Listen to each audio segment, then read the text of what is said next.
மனசாட்சியே இல்லையா உங்களுக்கு எல்லாம்? ரோட்ல போகும்போது கண்ணைங்க புரட்டினே வச்சுட்டு போறீங்க. அப்பா வீட்டு ரோட்டு மாதிரி இஷ்டத்துக்கு ஓட்டுறது.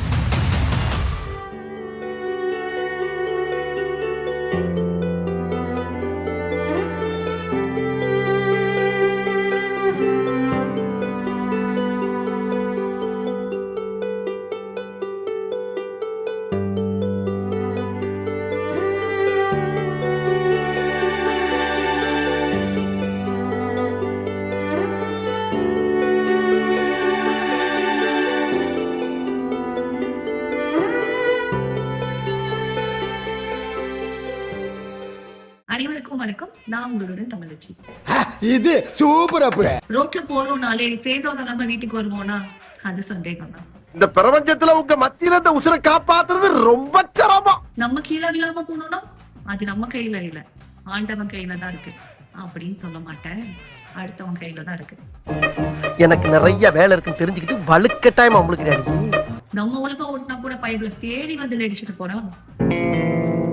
ஏய், என்னைய வச்சு ஒன்னும் காமெடி கிமெடி பண்ணலையே. இன்னொரு விஷயம், ஆட்டோ ஓட்டுற அண்ணாசும் இஷ்டத்துக்கு ஓட்டுற ஆன்டிஸும் எப்ப பிரேக் போடுவாங்கன்னு தெரியாது, எப்ப லெஃப்ட் எடுப்பாங்கன்னு தெரியாது. வெறித்தலாம் ஜெயிக்கிறங்கிற வெறித்தலாம் வழிய அவங்கடி பீத்த சிரிக்கலாம். நம்ம தான் உஷாரா இருக்கணும். ஆமா சொல்லி போட்டேன். அப்புறம் நிறைய பேரு இந்த இண்டிகேட்டர் போடுற விஷயத்துல செம்ம ஸ்மார்ட்டா இருக்காங்க.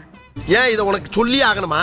லெஃப்ட் எடுக்கிறது வந்து என்ன பண்ணணும், 50 அடிக்கு முன்னாடி இண்டிகேட்டர் போடுறானா இல்ல, எருமை அட்லீஸ்ட் ஒரு 10 அடிக்கு முன்னாடி போட்டாலும் பரவாயில்ல, தப்பிச்சுக்கலாம். பழைய லெஃப்ட் இடத்துல போடுற இண்டிகேட்டர் நீங்களா யாருடா? How do I tell you? வண்டி ஓட்டுறது போய் இந்த உலகத்துலதான், ஆனா மைண்ட் எந்த உலகத்துல இருக்குன்னு தான் தெரியல. ஏன் இப்படி போட்டு குழப்பற? இப்படியே போயிட்டு இருந்தா கடைசியில போய் நிக்க வேண்டியது பரலோகத்துலதான். ஒன்னால ஏப்பா சிக்னல்ல நிக்கிறதுக்கு என்னப்பா பிரச்சனை? அரசியல்ல இதெல்லாம் சாதாரணமா. சரி, சுகர் தாங்க முடியாம அவசரத்துல ஓடுறீங்கன்னு வச்சுக்கலாம். ஐயோ முடியலையா, முட்டிக்கிட்டு நிக்குதே. இத ஓவர்டேக் பண்ணும்போது ஹாரன் அடிச்சுட்டு ஓவர்டேக் பண்ணணும்னு தெரியாதா? கோவப்படாதீங்க சார், என்கிட்ட எல்லாம் கோவப்படுறதுனால 10 பைசாவுக்கு பிரயோஜனம் இல்ல. இப்படியே போயிட்டு இருந்தா ஓவர்டேக் பண்றவன் பண்ணிட்டே தான் இருப்பான். ஐயோ இல்ல ஆண்டி, இடிச்சிட்டு டிக்கெட் வாங்காம வாங்கிட்டே தான். என்ன கொடுமை சரவணனது.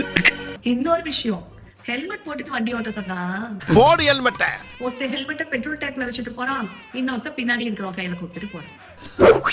டேய் என்னடா தூக்கி போடுறா, மண்டையில போடுறான். போலீஸ பார்த்தா மட்டும் போதும், கரெக்டா மண்டையில போடுறான். என்ன பண்றது, நம்ம பொழப்புக்கு ஹெல்மெட் போட வேண்டியது ஆயி போச்சு. இப்ப இருக்கிற பாதி பேருக்கு சைடு மிரர் எதுக்கு இருக்குன்னே தெரியாது, இண்டிகேட்டர் எதுக்கு இருக்குன்னே புரியாது. டேய் எப்பவோ லெஃப்டோ ரைட்டோ போறதுக்கு 5 கிலோமீட்டருக்கு முன்னாடி இண்டிகேட்டர் போட்டுட்டு போய்கிட்டே இருப்பான். அடி பாவி மகளே, சைடு மிரர் கார்ல பைக்ல எதுக்கு இருக்கு தெரியுமா? சொல்லு, நீதான் தைரியமான ஆளத்தை சொல்லு. சொல்றா. பொண்ணுங்க நான் பூ வைக்க, பொட்டு வைக்க, லிப்ஸ்டிக் போட, மேக்கப் போட. பசங்கன்னா ஹெல்மெட் போடும்போது தலைவார, ஹெல்மெட் கட்டின பிறகு தலைவார. நாங்களும் ஜீவம்ல இந்த மாதிரி கண்ட்ராவிக்கு யூஸ் பண்ணுவாங்களே தவிர்த்து சைடு மிரரா யூஸ் பண்ண மாட்டாங்க. பாக்கெட் மிரரா தான் யூஸ் பண்ணுவாங்க. இன்னும் சொல்ல போனா ஒரு சில பைக்ல சைடு மிரர் இருந்தா அது அங்கிள்ஸ் பைக். ஐயோ, இனிமேல் அங்கிள்ஸ் எல்லாம் சைடு மிரர் கழட்டி வச்சுட்டு சுத்துவாங்க. பின்ன ஓட்டுவோம்ல. இதுலயே இன்னொரு டைப் இருக்கு. அவங்க என்ன தெரியுமா பண்ணுவாங்க, எஸ், போன் பேசிட்டு ஓட்டுறது, சாப்பிட்டு ஓட்டுறது, குடிச்சிட்டு ஓட்டுறது. ஆஹா, இன்னும் சிலரு குடிச்சுக்கிட்டே ஓட்டுறது. என்னமோ மொட்டை மாடி பார்ட்டி நடக்கிற மாதிரி சவுண்ட ஃபுல்லா புடுங்கி விட்டுட்டு கூத்தாடிட்டு போறது. பின்னாடி வரவன் ஹார்ன் அடிச்சாலும் கேட்காது, கண்ணாடி பார்த்து வண்டி ஓட்டுற பழக்கமும் கிடையாது. போடா போடா போய் வேலை வெட்டி இருந்தா பாருங்கடா.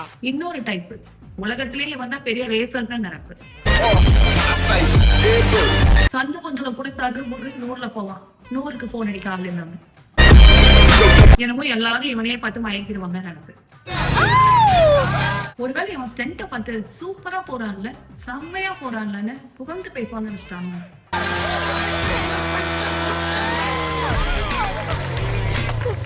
Don't worry, darling. I will take care. ஆனா அவனை 1000 பேர்த்துல 999 பேரு கழுவி தான் ஊத்துவாங்க. பொறுக்கி பெயர்.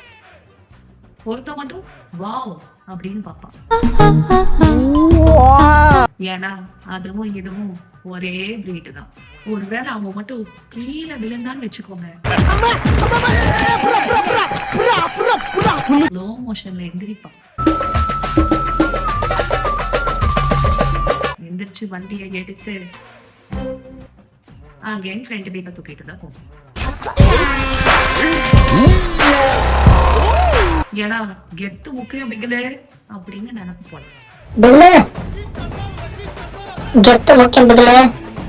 ஏடா நீ ஸ்டென்ட்ட போடு, சீனா போடு, இல்லன்னா உன்னோட மண்டையில நீயே மண்ணாடி போடு.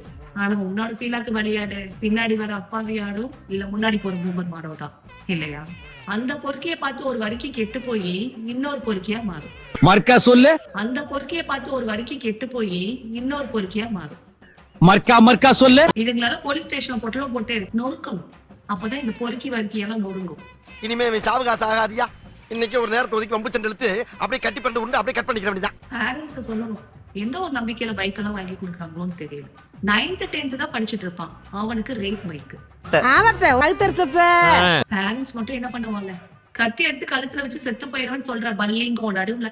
வெளியில போன பையன் வீட்டுக்கு வர லேட் ஆச்சுனாலும் பயம், போன் எடுக்கலனாலும் பயம், ரோட்ல ஏதாவது ஆக்சிடென்ட் ஆச்சுனாலும் பயம். இதெல்லாம் வேண்டாண்டா நமக்குன்னு பசங்க கிட்ட சொல்றதுக்கும் பயம். ஆமா, இந்த பேரண்ட்ஸ் தான் நடுவுல மாட்டிட்டு முடிக்கிறாங்க. சரி, கார்ல பைக்ல போனாதானே பிரச்சனை, நடந்து போனாலும் அடிச்சு தூக்குறாங்க. பிளாட்ஃபார்ம்ல படுத்துக்கிட்டா கூட மிதிச்சு நசுக்குறாங்க. என்னதான் பண்றது? ரோட்ல போயிட்டு வீட்டுக்கு சேஃபா வந்தோம்னா மினிமம் லக்கு வேணுங்க. ஏதோ வீக்கெண்டுக்கு ஹோட்டல் போயிட்டு வர மாதிரி அடிபட்டு ஹாஸ்பிட்டல் போயிட்டு வர வேண்டியதா இருக்கு. ஆக்சிடென்ட்ஸ் எல்லாம் இப்ப சாதாரணமா போச்சுங்க. உயிர் யாரோடதா இருந்தாலும் உயிர் தாங்க, இழப்பு யாரோடதா இருந்தாலும் இழப்பு தாங்க.